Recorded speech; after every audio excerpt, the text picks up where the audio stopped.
Disagreements or conflicts are a part of life. If there are so many people working on a project, disagreements are going to happen.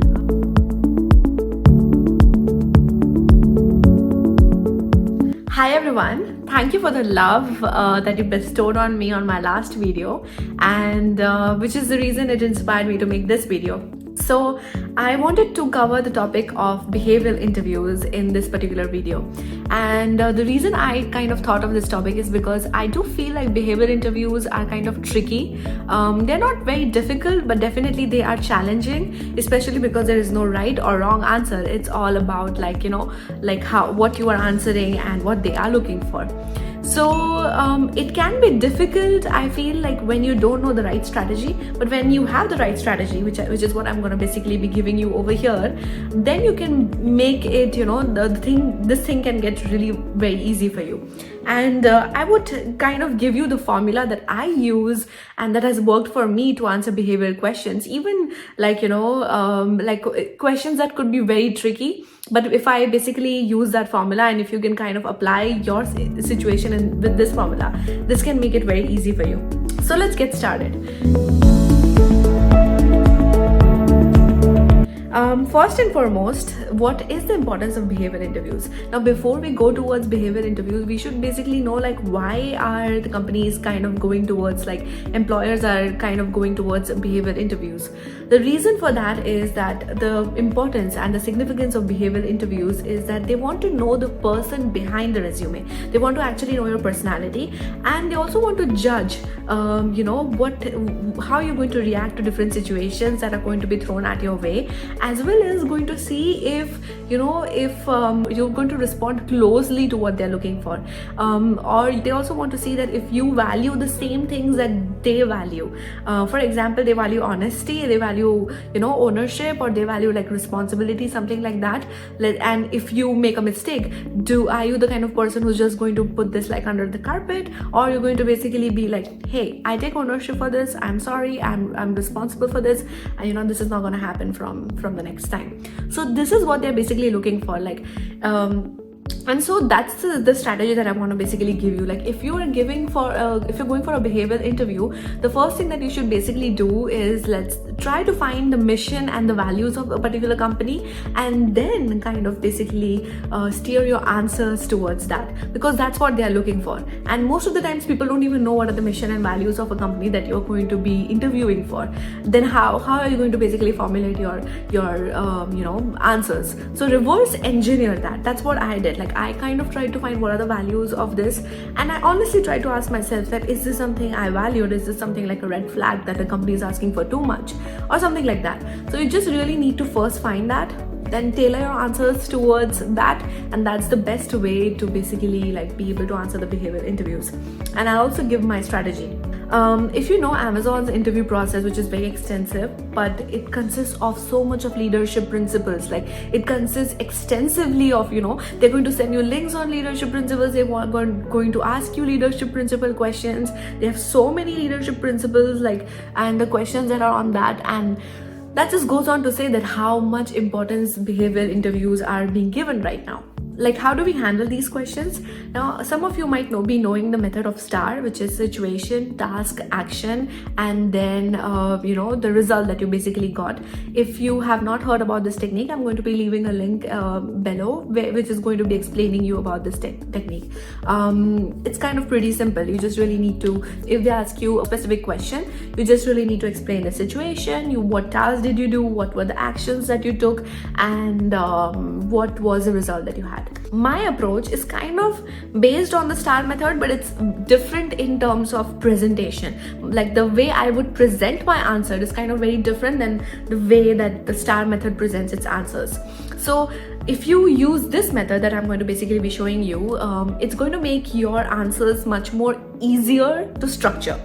So for example, let's say they asked you a certain question, then the way you can kind of answer is, I'm going to be basically showing you on the screen. So this is, first you basically describe the situation, again kind of similar to STAR method, but then you basically talk about what was the challenging part in that particular situation, what was basically the part that was required of you to be basically done, and why was this kind of a situation that needed that, that you guys are talking about. So first describe about the situation, then the challenge in that particular situation, then what was your behavior, like, what did you do, who did you contact, what resources did you use, what tools did you use, and if you did not have the resources, how did you look for the resources, how did you reach to the right team. All that stuff is basically kind of comes in the behavior, which is kind of how you problem solved that particular situation.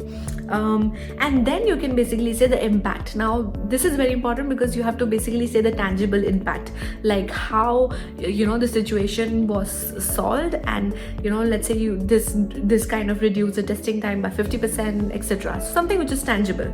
And then it is the last one on the list, which is my personal favorite, is leverage. Like, how did I make sure that this doesn't happen again? Did I make a document on it? Did I make a presentation? Did I write an email thread that actually educates all the teammates about this happening and how they can kind of solve it in future? So it's kind of like that method, which is what I've shown in the figure over here. There you can see like it's situation, challenge, behavior, impact, and leverage. I'm going to basically give you an example of how you can apply this. If you go down, I'll show you some questions that are basically being asked. You can easily understand something like this. Now, I kind of went ahead and divided all of these behavioral questions into specific categories. It's not necessarily into these categories only. It can be even more or less than that.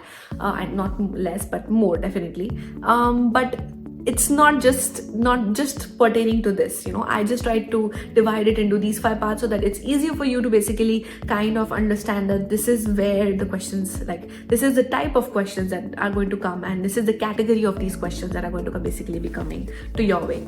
So the 5 types of behavior questions are, as you can see on the screen, it is teamwork, it's conflict, it's leadership, it's problem solving and failure, and last but not the least, it's work ethics. Now, the reason like I have divided into this is because I went ahead and I saw all the behavior questions and I kind of categorized these into all of this, and this will give you an idea of what are the values that they're looking for, like what is the context of their questions and how you can answer that. So let's first go towards teamwork. Now for this, employers base their questions on how smoothly you have navigated different working situations with your teammates to find out about your personality. Now, chances are if you're working in an industrial environment, the project that you're working on involves working with other people. So they just really want to see that, how you are, how good or bad you are with your communication skills, especially in regards to other people, like in regards to your teammates. Some of the sample questions could be, give me a time when you had to work with a difficult coworker or a team member. Were you able to resolve the issue? Why or why not? Tell me about an unpopular decision you had to make at work and how did you enroll others? This is kind of like how do you work with others. So they are going to ask you questions in regards to this. Tip for questions like this, highlight how you understood the personality type of the teammate you're working with and communicated with them compassionately, but at the same time very rationally. Make it realistic by sharing your emotional state and how you grew from that situation. You can basically tell about your natural reaction that I was very frustrated, but at the same time I went for a walk. I tried to understand what the perception of the other person, and then I responded to the situation, not reacted to the situation. This is what they want to basically know. Then basically make it realistic by sharing, as I said, emotional state, and also mention how your current relationship is with them. So for example, let's take the sample question, like give an example of a time when you had to work with a difficult coworker or a team member. Were you able to resolve the issue? So for example, I'll just give you what had happened in real time. There was this one person that I was working. When I'm working in a team, I'm working with different leads, and different leads have different priorities. I need to be loyal to the priority of my main lead and the main project that I'm working on, and other leads basically I need to put their task at a different priority, and I need to let them know that this is what I'm doing. And priorities cannot, my priorities are basically assigned by my main lead. Nobody else can actually reassign them unless my main lead gives a green signal on that. I was working on different projects, different leads, and the second lead that I was working with, whose project was not the main project, he wanted me to work full time on his project, or he would kind of make me behave. So let's say if this was a question that was asked to me, how would I answer it? First, I will tell a situation like I was working on multiple projects, and I was working with multiple projects with multiple leads, and there was this one other lead that wanted me to work on his project full time, and he would kind of macromanage me. He was basically trying to call me, during the in the beginning of the day, during the break, and after, even at the end of the day. So he was really trying to ask for updates, and I kind of was feeling really cornered, because I have to work on other tasks as well, but I don't have the time to work on other tasks because his task and his deadlines are so aggressive. So that was the situation. Now I would basically say the challenge really was that the priorities here were not defined. It was a challenging task, basically was that I need to make him happy. At the same time, I need to make my main lead happy. So this was basically a challenging situation. So what did I do? How did I behave in this particular, the challenge actually was that there were competing deadlines to really, concisely put it forward. There were competing deadlines on the same task, and I didn't know what to do. So what did I do? I kind of put both the leads in the same page, in the same email thread. I asked my main lead, this is what he wants, the other lead wants me to work on, this is the amount of time. Out of 8 hours, this is gonna take 6 hours. Are you okay with that? My main lead was like, no, 6 hours is the bandwidth that you should be giving to the main project and not to the other project. To the other project, you can work for 3-4 hours, which is 50% bandwidth still, but not 6 hours. And he clearly explicitly said that in the email. He then set up, I asked him, can we talk about this in a meeting? And then he set up a meeting for all three of us to basically talk, and we kind of were on the same page. Priorities were assigned. It was crystal clear on how much I can work on, and that's the way we kind of navigated the situation. So if you see, that's what I did. I shared the situation. I kind of clearly outlined the challenge, what was my behavior into that challenge. The impact it had was that I was able to meet both the deadlines at the right time, and then the leverage was that I established a very good working relationship with both the leads. So it's not like I created a leverage, but yeah, in future, if the relationship is good, it can actually help you to basically get other things done very much easily. So I'm just basically telling how you can apply the formula that I had given previously towards situations like this. Let's go to the next behavioral interview category: conflict. Disagreements or conflict are a part of life. If there are so many people working on a project, disagreements are going to happen. So hiring managers are actually interested in how you tackle such tricky and not so easy situations. So some sample questions could be, tell me about a time when you had to build trust with your teammate, and how did you do that? Now, building trust with your lead or with your teammate, that you're working with, is kind of not easy. And when when they don't trust you, they're not gonna think that you're reliable, and they're not gonna give you high visibility or high priority projects. So that's a question that they can ask. Now tell me about a time when you were upset with your teammate and how you navigated that situation. This is a really fun question, because I was in a situation like this. So I will also basically give you an answer for that. So for example, when you were upset with your teammate, when we are working in a team, sometimes we have limited resources and limited stations to do. I'm a test engineer, so limited stations to work on. So there was this one station, conformance stations. If you're an RF engineer, conformance is standardization stations where we do the standardized testing, which is not the suit station testing that we do, but a testing that is kind of different. It's a standard testing that is done. So very, very, very limited stations for that. The thing was that I put my testing over there. The situation was, so there was a limited conformance station that we had. I was doing my testing over there, and I went out for lunch. I came back, and my tests were not happening, and somebody else's device was over there. So I did not know what's happening, and the way I tried to respond to that situation was I asked in the email thread to my team that, hey, I had my device over here. Who else is the person that started testing? And then I got to know it was my other colleague. So he had actually taken my station without asking my permission, in a way. And it's kind of frustrating because I had a deadline to cater to, but that was not met because somebody just came and took my station away. And the way I responded, the challenging part in this was that he also had the same deadline that I had. And then it was the we can't say that it was the mistake of the lead, because he didn't know that the stations are limited. But the situation was that that was the situation. And when we both spoke to each other, we both were very upset with each other. He was upset that he thought that he could use the station. I was like, but my device was already in test over there, so how could you just abandon, how could you just basically abort my station's test and then run yours, right? Something like that. So we both were a little upset, but we put our frustration aside and we were like, let's ask our lead whose priority this is, who can basically take the station first.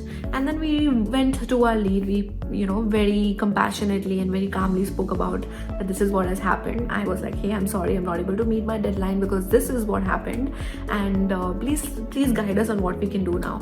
And he was like, he wanted me to finish my work. So he was like, Roshni, you take over the station, you finish your testing, it's already half done, so let's finish that off. And then the other half, after I finished my other half, he could take over the station. So I explained my situation, I explained the challenge, I explained what the behavior that I did, and in the impact that it had was that we both again were able to meet the deadline. So it's kind of like you have to explain it in that particular, if you remember this thing, right, you can really segregate all of your problems. So now let's go to the next category, leadership.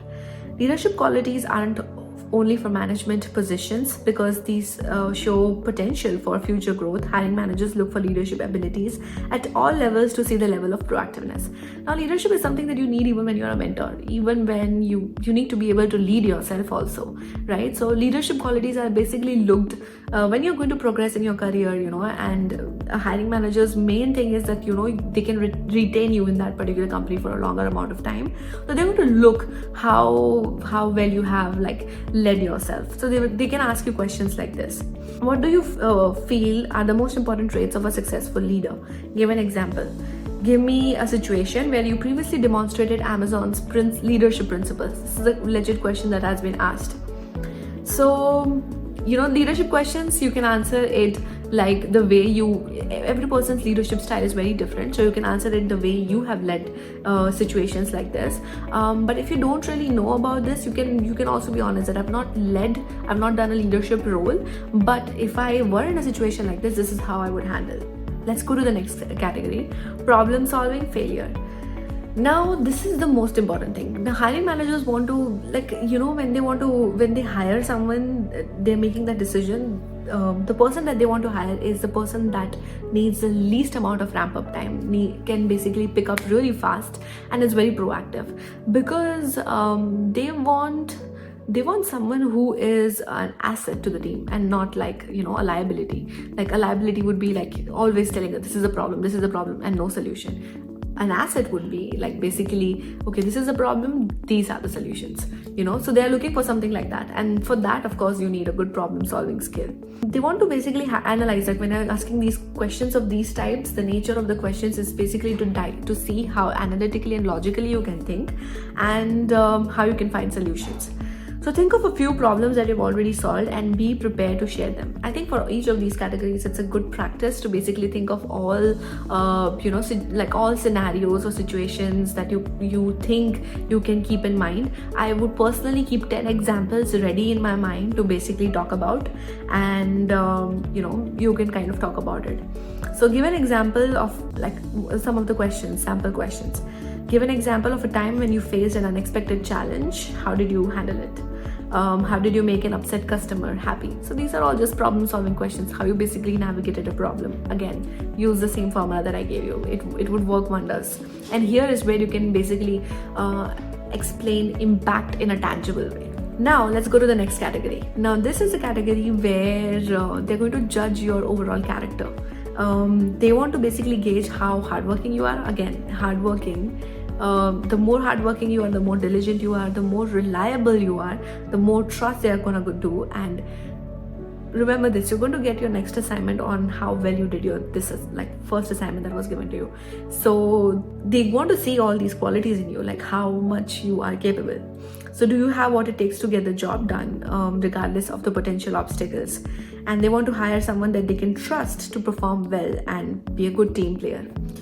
So sample questions could be, tell me about a time when you went above and beyond in your role. What is your greatest accomplishment in your previous employer, or in your career? Tell me about the most uncomfortable or the difficult thing you've had to do at work. So these are the questions that are just going to basically give them an idea of like what kind of person you are. Again, behavioral questions, the idea of behavioral questions is to basically understand how you're going to behave, and how if they're going to like that or not. So I hope this was helpful. The formula that I advised, you can basically think of instances and think how you can structure your answers with the formula that I kind of gave you. And last but not the least, let me know if you liked this kind of video. I posted on LinkedIn. This is where I was reading from my notes from the LinkedIn post. So let me know if you liked such kind of videos, because I don't do such videos usually, like posting on YouTube and all. So this is really out of my comfort zone, but I'm really trying my best to kind of get started on this and post longer videos. So a little encouragement will go a longer way. Thank you. Bye.